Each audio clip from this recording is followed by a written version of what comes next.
बिस्मिल्लाहिर्रहमानिर्रहीम। अस्सलाम वालेकुम। कैसे हैं आप? आई होप के बिल्कुल ठीक होंगे। प्यारे प्यारे बहन भाइयों, आज जो मैं आपके साथ रेसिपी शेयर करने जा रही हूँ वो बहुत ही मज़ेदार और आसान रेसिपीस है और बिल्कुल न्यू रेसिपीस है।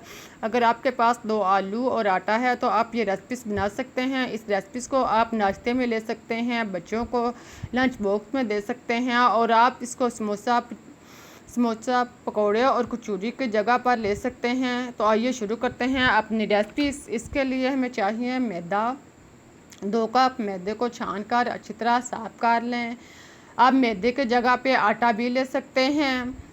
जो चीज़ आपको पसंद हो वो आप ले सकते हैं।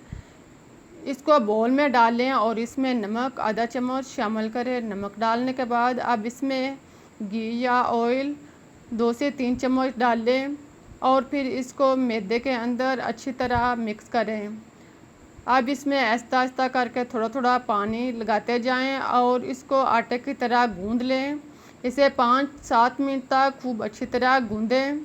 इसको अच्छी तरह गूंदने के बाद आप इसको 10 से 15 मिनट के लिए छोड़ दें। इसे ढाँप कर एक साइड पर रख दें। अब हम लेते हैं 2 आलू दरमियाने साइज़ के।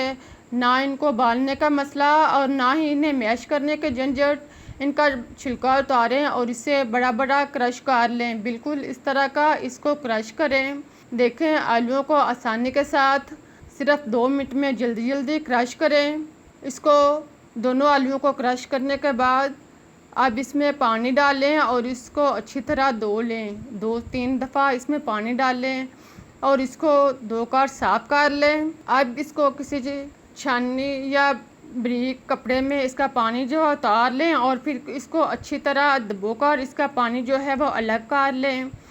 आलू के अंदर से अच्छी तरह पानी निकालने के बाद अब इसमें 1 अदद प्याज बारीक कटा हुआ शामिल करें। साथ में टमाटर 1 अदद दरमियाने साइज़ का कटा हुआ शामिल करें। अब इसमें 2 अदद हरी मिर्च डालें और साथ में हरा धनिया 2 चम्मच डालने के बाद अब इसमें सुरख मिर्च दानेदार और नमक आधा चम्मच शामिल करें। ये आप टेस्ट के मुताबिक भी ले सकते हैं। साथ में जीरा 1 चम्मच डालने के बाद इनको अच्छी तरह मिक्स करें और इनको एक साइड पर रख दें।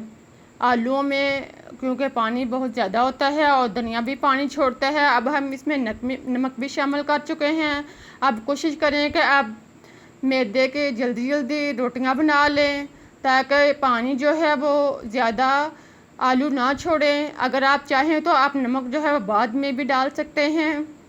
हम मैदे के 4 एक बराबर साइज़ को टुकड़े कर लें और फिर इसको एक गोल पेड़े बना लें।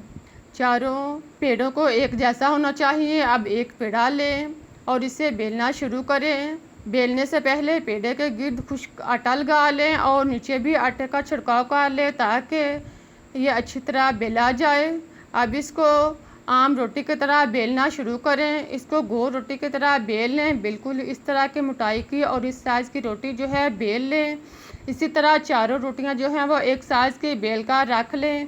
अब एक रोटी लें, इसको नीचे रखें। इसके ऊपर आप टमाटर की चटनी यानी टमाटर केचप लगाएं। 1 चम्मच केचप लगाने के बाद अब 2 से 3 चम्मच आलू का अमेज़ा जो हमने बना कर रखा था मिक्सचर वो इसके ऊपर डाल लें। इसको ऊपर अच्छी तरह फैलाने के बाद अब एक रोटी लें और इसके ऊपर डाल दें।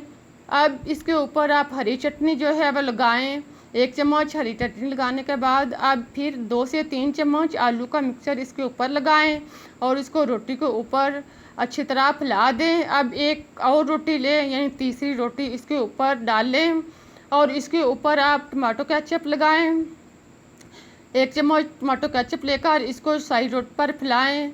बिल्कुल पहले की तरह आप बाकी जो मिक्सचर बचा है इसके ऊपर इसे डालें और रोटी को फैलाने के बाद अब चौथी रोटी जो हमारे पास बची है इसको ऊपर इसे डालें और उंगलियों और हाथ की मदद से इसको अच्छी तरह दबाकर इसके किनारे जो है वह बंद कर लें ताकि आलू का अमेज़ा जो है वह बाहर ना आए। अब आप इसको स्टीम पर लें। इसके ऊपर आप इसे रखें। आप इसके लिए कोई भी इस तरह के सुराख वाले प्लेट या छाननी वगैरह जो भी आपके पास हो आप ले सकते हैं। इसके ऊपर जो हमने ये रोटियां तैयार की हैं इसके ऊपर रखें। अब 1 से 2 गिलास पानी जो है वो गर्म करें।